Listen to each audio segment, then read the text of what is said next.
human beings just like you and me. Mwenyezi Mungu mwenyewe ndio alipanga vile na ikakuwa hivyo. Hawezi jua, God ndio anajua. Albino ni mtu hana rangi, si mweusi, si mweupe. Macho yake mpaka afaye kofia ndio aone. Albino ni biological deformation, yani inakuwaga kwa cells ndio inafanyaga mtu anakuwa albino. Ya kala yani ya ikamu, unaona? Ni kama black and white yani hivi. Ni kutokuwa na rangi.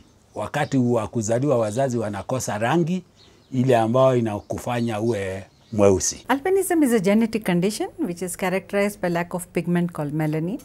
This pigment is lacking in the eyes, in the hair and in the skin, so that these people with albinism have milky white skin, they have white hair and eye problems as well. Melanin is a pigment which is really essential in the body because it protects us from the damaging effects of the ultraviolet rays of the sun. Unajua mimi siwezi saa albino kwa sababu mimi ni mweusi.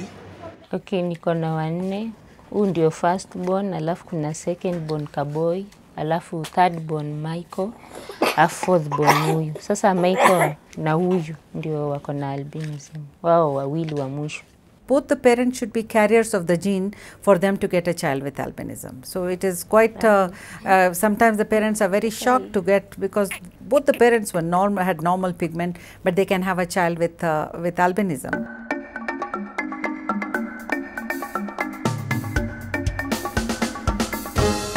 When you're growing up with albinism, in a country where everybody is dark and where everybody does not understand what albinism is, it's difficult, to put it mildly. Albino kutokea kwa nyumba. Nasikia watu wazima, watoto, wanaitana kamzungu, mzungu, muhindi, mambo kama hayo. Hiyo ni kitu kimoja kinaonyesha albino wengi wasijisikie kama ni watu.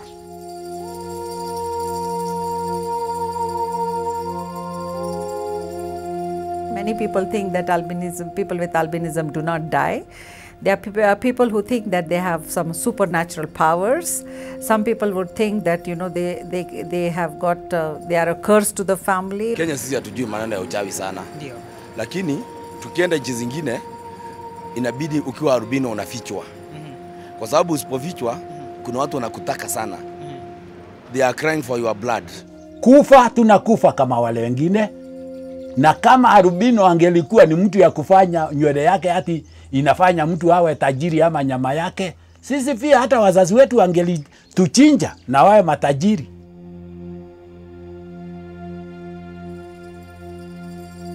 I think it's only in Africa that I see children with albinism taken to blind schools. All over the world, they attend normal schools and they are just, with a little help, they can study normally. A little larger font of the letters that they are reading, larger picture display on the computers, and a little understanding and from the teachers, because they do need the teachers' notes for close-up reading later on at home. Because of exposure of many of us to the sun without protection, we get skin cancer.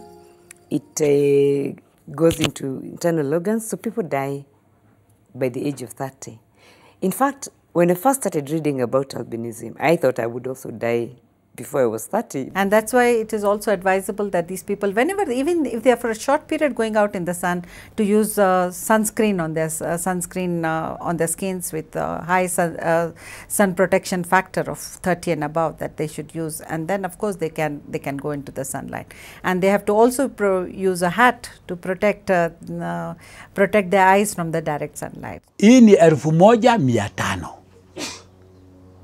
Kupata 1500 baada ya wiki mbili ni ngumu. Hiyo ni ya mafuta hii tu peke yake.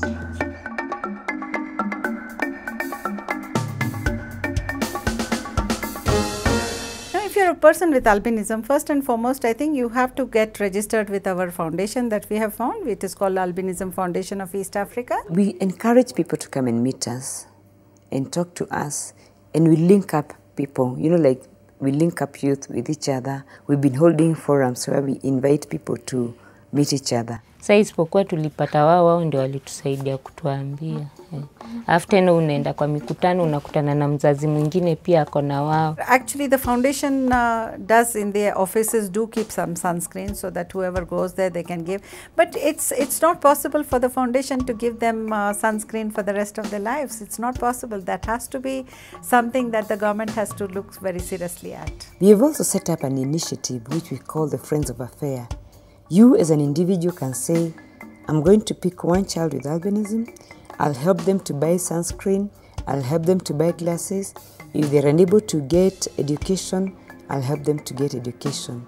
Just one, you can make a huge difference to the life of one child. The cost of the sunscreen should be maybe given free to the people who have got albinism. We should be providing them with hats. If you really want, if you're a company which wants to do something for albinism, put your logo on it, but at least provide each and every person with albinism with a hat. I think if we can have something like a logo saying reach one person with albinism, probably we'll reach everybody in Kenya with albinism and we can make a difference to their lives.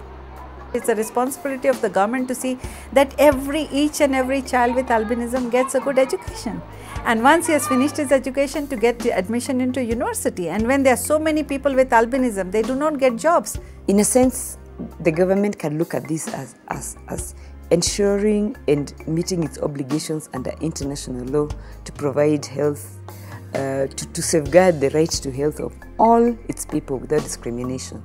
So when you tell us that sunscreen is a luxury, therefore you can't provide it, and we are a category for whom sunscreen is an essential drug, then you're discriminating against us. If you're not taking care of the needs for our eyes, you're not supplying us with what we need to be comfortable, but also to be able to access education properly. We are currently operating from an office on Moi Avenue. The building is called Contrast House. We are on the 4th floor. You can contact the Albinism Foundation of East Africa, talk to me, or talk to Josephine Wangeshi. We have a trustee at Aga Khan Hospital called Dr. Choksi, who has been seeing all the people with albinism and prescribing glasses for them. I could be your sister, I could be your daughter.